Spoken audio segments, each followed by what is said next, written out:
안녕하세요. 사연을 부탁해입니다. 오늘의 사연을 소개하겠습니다. 우리 집 형편은 꽤 괜찮은 편이었습니다. 아빠는 대기업에 다니셨고 외벌이임에도 생활에 큰 부족함 없이 지낼 수 있었어요.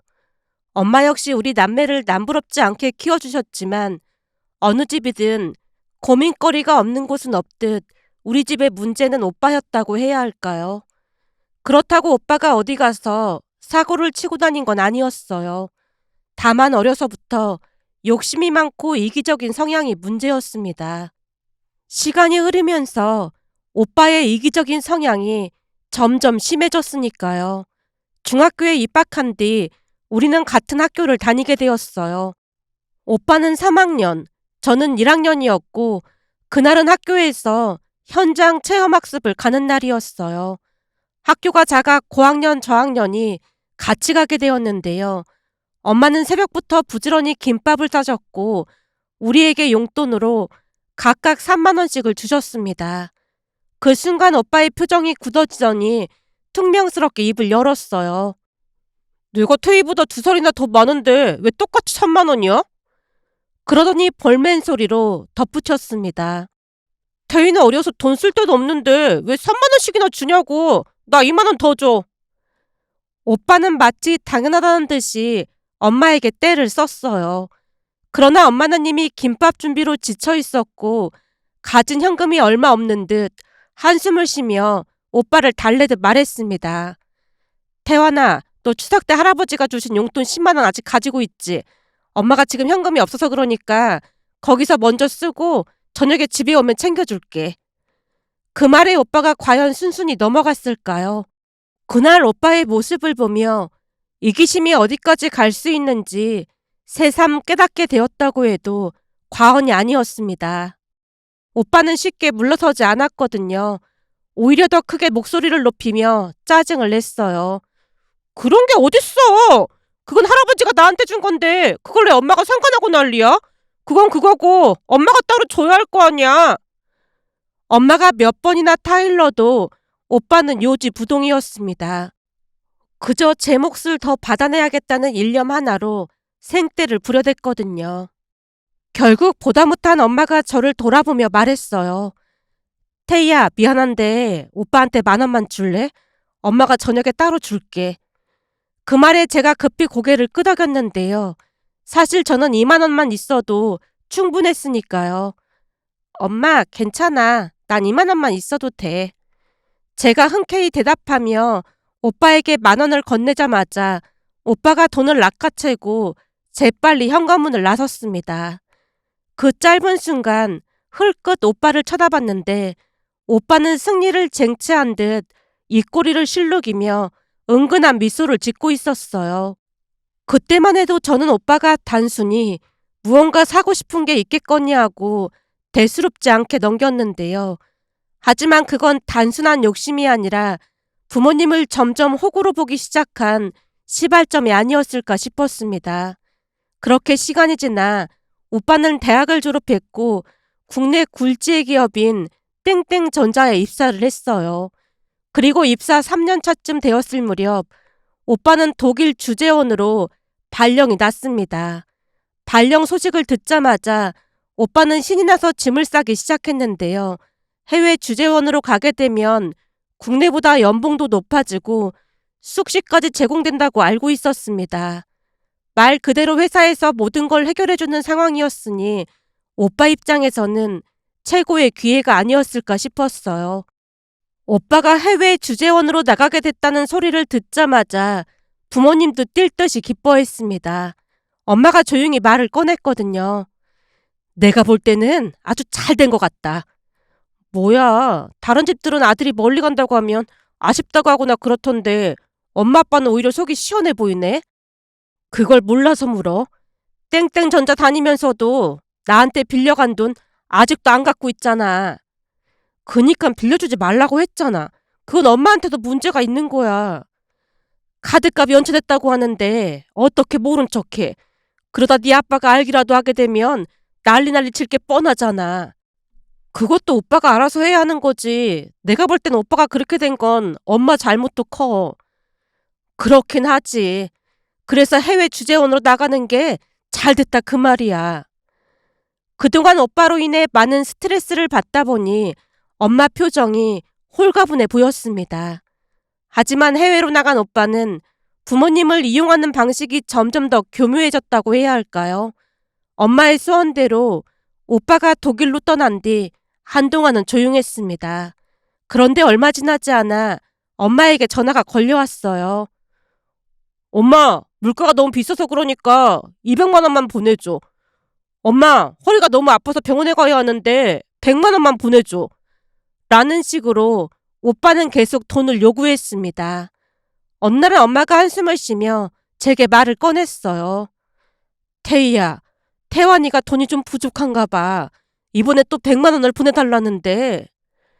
그때는 이미 저도 사회생활을 시작하고 있었고 기본적인 상식은 알고 있었기에 엄마에게 솔직히 말했어요.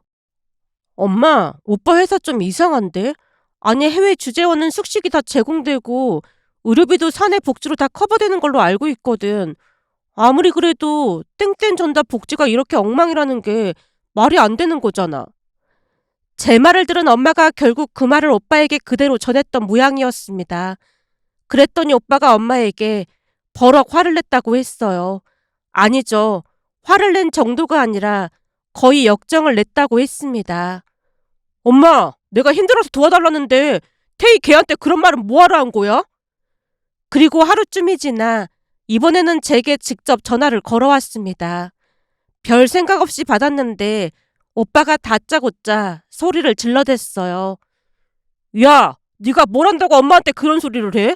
남 일에 상관하지 말고 너나 회사 잘 다녀. 아무것도 모르는 주제에 어디서 참견질이야. 어찌나 소리를 질러대던지 가만히 듣고만 있었는데요. 오빠의 목소리가 점점 더 날카로워졌습니다. 어디서 오빠를 부모 돈 뜯어먹는 페르나로 만들고 있어. 한 번만 더 엄마한테 쓸데없는 소리 하기만 해봐. 가만 안 놔둘 테니까. 거의 협박하듯 내뱉는 말에 그저 어이가 없을 뿐이었고 그 순간 저도 욱하는 마음이 올라왔습니다. 결국 참지 않고 그대로 쏘아붙였어요. 아니 도대체 뭐라고 다니길래 허구한 날 엄마한테 돈을 달라는 거야? 회사까지 다니면서 그게 할 짓이야? 그리고 내가 먼저 말을 꺼낸 것도 아니고 엄마가 먼저 말을 꺼내길래 아는 대로 말한 것뿐인데 그게 이렇게 전화해서 소리까지 지를 일이야? 제가 어이없다는 듯 목소리를 높였더니 오빠가 여전히 성난 목소리로 숨을 몰아쉬고 있었습니다. 하지만 저는 멈추지 않고 말을 이어갔어요. 내 친구도 그 회사 다녀서 물어보니까 이상하다고 하던데? 오빠야말로 거기서 대체 뭘 하고 다니는 거야? 그러자 오빠가 짜증 섞인 한숨을 쉬더니 단호하게 말을 잘랐습니다. 됐고, 앞으로 엄마한테 이상한 소리 하지 마. 그랬다가는 진짜 가만 안 놔둘 테니까. 그 말을 남긴 채 오빠가 전화를 뚝 끊어버렸어요. 한참을 멍하니 휴대폰을 바라보다가 어처구니가 없어 쓴 한숨을 내쉬었는데요. 그 뒤 오빠는 해외 주재원 생활을 마치고 3년 만에 한국으로 돌아왔어요. 그런 와중에도 승진한 오빠는 한동안 회사 생활도 잘 해나가는 듯 해보였기에 부모님도 잠시 동안 안심하고 있었습니다. 그 무렵 저는 회사 때문에 경기도로 이사를 가면서 본가에 자주 들르지 못했어요. 그러던 어느 날은 엄마에게서 전화가 걸려왔어요. 태희야, 오빠가 결혼한다지 뭐니? 순간 제 귀를 의심한 채 물었습니다. 오빠가 결혼을 한다고? 그렇다고 하더구나. 그래서 다음 주 토요일에 여자친구를 데리고 집에 온다고 하니까 너도 와서 같이 식사하면 좋을 것 같은데 시간 어때? 솔직히 예상치 못한 소식이었는데요. 그동안 오빠에게 여자친구 이야기를 들어본 적도 없었고 연애하는 기색도 보이지 않았거든요. 당황스러운 마음을 감추고 제가 대답했습니다. 당연히 가야지. 그럼 그때 봐. 제가 흔쾌히 대답하고 전화를 끊었지만 알 수 없는 찜찜함이 온몸을 감싸고 있었다고 해야 할까요? 토요일 날 조금 일찍 본가에 도착했고 엄마와 함께 부지런히 상을 차리고 있었어요. 그러던 중 인터폰이 울렸습니다. 제가 인터폰을 확인한 뒤 문을 열었는데 오빠가 여자친구를 데리고 집 안으로 들어왔어요.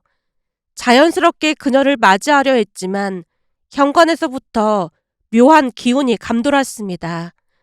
무엇보다도 그녀의 눈빛이 예사롭지 않았는데요. 그냥 집안을 둘러보는 정도가 아니라 마치 우리 집 재력이 좀 되나 확인하고 싶다는 듯 하나하나 꼼꼼히 살펴보는 느낌이었습니다. 가구 인테리어 장식품까지 그녀의 시선을 따라가다 보니 저울질하는 듯한 기색이 역력해 보였다고 해야 할까요? 그뿐만이 아니었습니다. 눈과 코를 성형한 티가 나는 얼굴에 명품 브랜드의 옷과 가방으로 치장한 모습이었는데요. 그 모습을 보며 순간 모순으로 뒤덮여 있다는 생각이 들었어요. 딱 봐도 본인의 경제 수준과 맞지 않는 억지 치장이라는 생각과 함께 어딘가 부자연스럽고 위화감마저 느껴졌습니다. 솔직히 그동안 오빠의 이기적인 행태를 수도 없이 목격해왔던지라 또 어디서 저런 속물 같은 사람을 데려왔나 싶은 생각이 스쳐 지나갈 무렵 그녀도 저를 경계하고 있음을 느낄 수 있었습니다. 제게는 말을 잘 걸지도 않았고 마주칠 때마다 날카롭게 관찰하는 듯한 눈빛을 보냈거든요. 반면 부모님께는 애교 섞인 목소리로 한껏 살가운 척하며 대하려 애쓰고 있었어요. 그런 모습들을 보며 그녀가 딱 봐도 허영심이 많고 계산적인 사람이라는 것을 확신할 수 있었습니다. 그렇게 어색한 분위기 속에서 저녁 식사를 했고 대화는 부모님과 여자친구 중심으로 흘러갔습니다. 오빠 여자친구가 저와 가까워질 마음이 전혀 없어 보였기에 저도 굳이 대화에 끼어들지 않았어요. 식사가 끝난 후 오빠가 여자친구를 데려다 주겠다며 자리를 떴는데요. 잠시 후 엄마의 휴대폰이 울렸고 엄마가 전화를 받자마자 스피커 너머로 오빠의 목소리가 들려왔습니다. 엄마, 내가 지금 살고 있는 집 결혼하면 내 명의로 해주는 거지? 순간 엄마의 표정이 굳어졌고 당황한 기색이 역력해 보였습니다. 그도 그럴 수밖에 없었던 것이 오빠가 살고 있던 집은 우리 남매의 결혼을 대비해서 부모님이 오래전부터 투자해둔 아파트였거든요. 그런데 그날 오빠가 당연하다는 듯 그 집을 자기 앞으로 넘기라고 요구하고 있었어요. 아빠는 한 회사를 30년 동안 다니셨는데요. 퇴직금과 엄마가 알뜰살뜰 모아둔 돈 덕분에 노후 걱정은 없었습니다. 우리 남매를 위해 마련해둔 아파트도 있었다 보니 우리가 결혼할 때쯤 그 아파트를 팔아서 공평하게 돈을 나눠주겠다고 했어요. 그랬으니 엄마가 당황할 수밖에요. 결국 엄마가 단호하게 말했습니다. 무슨 소리야? 그 아파트는 니들 결혼할 때 팔아서 태희랑 너한테 반반씩 주기로 했던 거잖아. 곧 부동산에 내놓을 테니까 그렇게 알고 있어. 팔리면 세금도 둘이 반반씩 부담하는 걸로 하자. 그러자 오빠가 갑자기 버럭 소리를 질렀어요. 내가 맞이고 우리 집 장남인데 어떻게 집 한 채 해줄 형편도 안 돼? 무조건 그 아파트는 내 거니까 태희한테 그렇게 전해줘. 그리고 태희는 아직 결혼할 상대도 없는데 대체 무슨 재산을 나눠준다는 거야? 걔한테 큰돈 줬다가 요즘 전세 사기도 많은데 날리기라도 하면 어쩌려고 그래? 태희 결혼할 때쯤 엄마 아빠가 모아놓은 돈으로 조금 나눠주면 되는 거잖아. 난 내 명의로 된 집이 없으면 결혼 못하게 생겼으니까 다들 그렇게 알고 있어. 만약 아파트 때문에 헤어지게 된다면 평생 엄마랑 태희 원망하고 살 거니까 꼭 명심해. 순간 헛웃음이 나왔는데요. 그 뒤에도 오빠는 계속해서 아파트 때문에 파혼을 하게 생겼다며 부모님을 압박해왔습니다. 결국 두 손 두 발 다 들었고 엄마가 제게 부탁을 했어요. 태희야, 네 오빠가 저렇게 극성이니까 막을 방법이 없다. 엄마가 따로 적금 들어놓은 것도 있고 하니까 너 결혼할 때 우리가 섭섭지 않게 도와줄게. 네가 이번 한 번만 이해해 주렴. 그 말에 솔직히 서운할 수밖에 없었는데요. 저는 대학 때도 전액 장학금을 받고 다녔고 부모님께 부담을 준 적도 별로 없었거든요. 물론 그런 마음이 있었던 것도 맞지만 다른 한편으로는 부모님 노후자금을 제게 주시겠다는 말이 내내 마음에 걸릴 수밖에 없었습니다. 그 말을 들으며 한참 동안 아무 말도 하지 못하고 있었는데요. 당황해하는 엄마 모습과 오빠의 뻔뻔한 태도, 그리고 묘한 침묵이 흐르는 거실, 그 상황을 어떻게 받아들여야 할지 혼란스럽기만 했거든요. 잠시 후 제가 조용히 입을 열었어요. 엄마, 난 괜찮아. 엄마 아빠 마음 편한 대로 해. 그건 원래 엄마 아빠 돈이었잖아. 그러니까 두 분이 알아서 해. 엄마의 표정이 순간 흔들렸고 한숨을 쉬며 작게 중얼거렸어요. 우리가 너한테 미안해서 면목이 없다. 결국 그 아파트는 오빠에게 주기로 정리가 되었어요. 오빠가 세금을 부담하기로 하고 말이죠. 물론 오빠가 너무 얄미웠지만 겉으로 티내지 않기 위해 노력했습니다. 제가 아무리 따지고 들어봤자 이기적인 오빠가 바뀔 리 없다고 생각했으니까요. 그렇게 모든 게 마무리되는 듯 했지만 얼마 뒤 기가 막힌 일이 벌어졌습니다. 얼마 지나지 않아 오빠가 갑자기 새로운 결정을 내렸어요. 나 아파트 팔고 이사 가려고.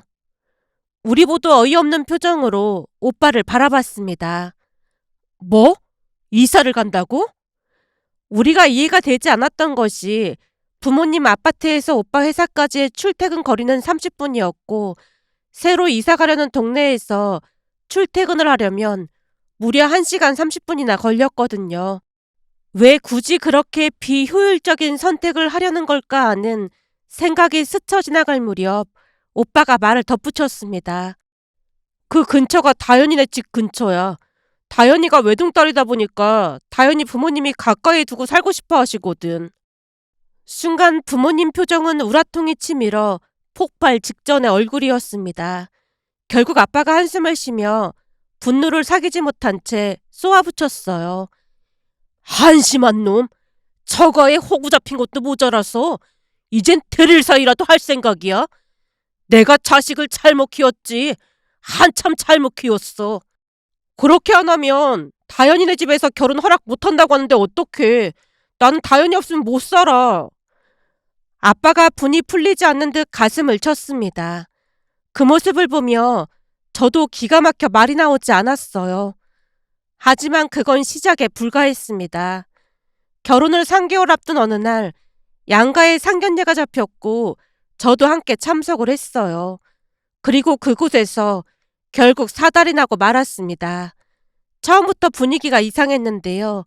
서먹서먹한 기운이 감돌았고 그저 형식적인 인사와 상투적인 대화만 오갔거든요. 그러던 중 예비 사돈 어르신이 갑자기 울먹이며 말했습니다. 사돈, 저는요, 다현이 시집 보내려니까 마음이 참 아픕니다. 외동딸이라 애지중지 키웠는데 마치 딸을 도둑맞는 기분이에요. 그 순간 정막이 흘렀고 부모님의 표정이 굳어졌어요. 엄마가 억지로 표정을 다잡고 있었지만 아빠의 얼굴은 무섭게 굳어져 있었습니다. 하지만 엄마는 끝까지 이성을 유지하며 말했어요. 저도 딸 가진 부모 마음이라 사돈의 허전한 마음 이해합니다. 엄마가 감정을 억누른 채 어찌나 차분하게 위로의 말을 전하던지 대단하다는 생각마저 들었습니다. 문제는 그럼에도 불구하고 예비 안사돈 어르신이 더욱 기막힌 이야기를 했어요. 우리가 다현이를 얼마나 애지중지 키웠는데 다현이가 시집가면 그 빈자리를 어떻게 채우고 살아가야 할지 모르겠습니다.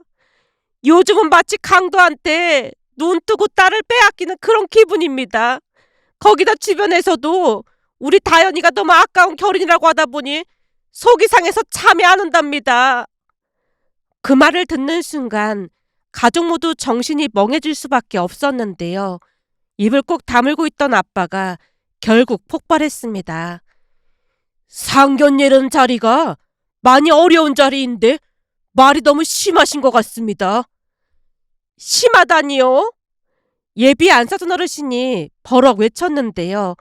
아빠도 참지 않고 맞받아쳤습니다. 지금 우리 아들한테 강도라고 했지 않습니까? 그런 소리를 듣고 가만히 있을 부모가 어디 있겠습니까?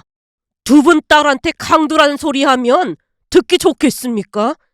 거기다 우리 아들이 땡땡 전자 다니는데 아까운 결혼이라니요. 아파트 명의도 돌려달라고 해서 그러겠다고 했는데 그쪽에서는 얼마나 도와주실 생각입니까? 귀한 딸을 데려가는데 아파트 하나 정도는 해오는 게 당연한 거죠. 집을 해가는 게 어떻게 당연한 겁니까?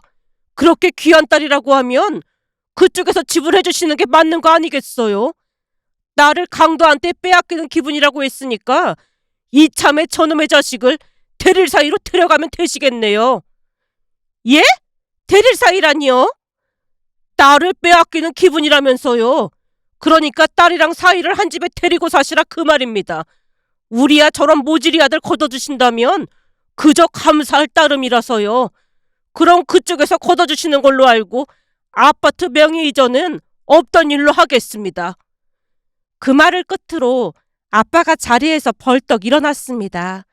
그리고는 엄마와 제게 외쳤어요. 우린 그만 가보자고. 결국 우리도 곧장 자리에서 일어났습니다. 순간 뒤에서 오빠의 한심한 목소리가 들려왔어요. 그냥 가버리면 난 어떡해? 어떡하긴 뭘 어떡해. 그 집 대릴 사이로 들어가서 충성하고 살면 되지. 친 부모님이다 생각하고 잘 모시고 살아. 아빠가 쏘아붙인 채 우리가 먹은 것만 정확히 계산하고 식당을 빠져나왔습니다. 그날 이후 오빠의 결혼은 결국 파혼으로 끝나고 말았어요. 여자 쪽에서 헤어지자고 통보를 했다네요. 그리고 그 일을 계기로 아빠는 결심했는데요. 우리 남매를 앉혀놓고 말을 꺼냈습니다. 우리가 가진 재산 자식들한테 10원 한 푼도 안 주고 우리가 다 쓰고 갈 테니까 그런 줄 알고 있어. 차라리 기부하는 게 낫지. 인간 같지도 않은 니놈한테 한 푼도 안 줄 참이야. 옛말에 한 부모는 10자식을 거느려도 10자식은 한 부모를 못 모신다는 말이 있어. 뭐든지 자식한테 아낌없이 주는 게 부모 마음이다 그 말이야. 그동안 내가 니놈이 하는 짓을 왜 지켜만 보고 있었는 줄 알아? 부모는 자식이래. 한없이 약하기 때문이야. 하지만 니놈 결혼시키면 그걸로 끝낼 생각이었는데 상견례 일을 겪고 나니까 앞으로 그럴 필요가 없을 것 같더구나. 그동안 우리가 너한테 수많은 기회를 줬으니 할 만큼 한 것 같으니까 앞으로 우리한테 어떠한 부탁도 하지 마. 만약 그랬다가는 니놈이랑 영 끊고 살 테니까 명심해. 살면서 아빠가 그토록 분노하는 모습은 처음 봤다고 해도 과언이 아니었습니다. 그렇게 오빠는 완전히 눈치 보는 신세가 되었는데요. 그게 끝이 아니었어요. 얼마 뒤 아빠가 오빠를 아파트에서 내쫓아버렸거든요. 그 바람에 오빠가 부모님께 매달리며 울며 불며 빌어댔지만 아빠는 눈 하나 깜빡하지 않았습니다. 그 집 월세로 내놨으니까 당장 나가야 할 거야. 라는 말만을 반복했거든요. 결국 오빠는 집에서 쫓겨났고 노후자금을 위해 그 집을 월세로 돌려 적금을 넣고 계신답니다. 어느 날은 본가에 갔더니 아빠가 웃으며 말했습니다. 그 팔푼이 덕분에 노후자금도 척척 모이고 우리 둘이 충분히 먹고 살 수 있겠어. 그동안 그만큼 키워준 것만 해도 부모로서 할 돈이 다 한 거니까 우리도 이제는 마음 편히 살자고. 상견례 이후 엄마도 큰 충격을 받은 것인지 아빠 말에 전적으로 동의했습니다. 그러게 말이야. 이제부터는 우리 인생을 살자고. 그런 두 분의 모습을 바라보며 헌신적으로 키워주신 부모님께 효도는 못할 망정 부모가 어떻게 되든 말든 계속해서 자기 욕심만 챙기는 건 큰 불효가 아닌가 하는 생각이 들면서 이번 일을 통해 부모님께 다시 한번 감사한 마음을 전하고 싶어 이렇게 글 남겨봅니다. 오늘의 사연은 여기까지였습니다.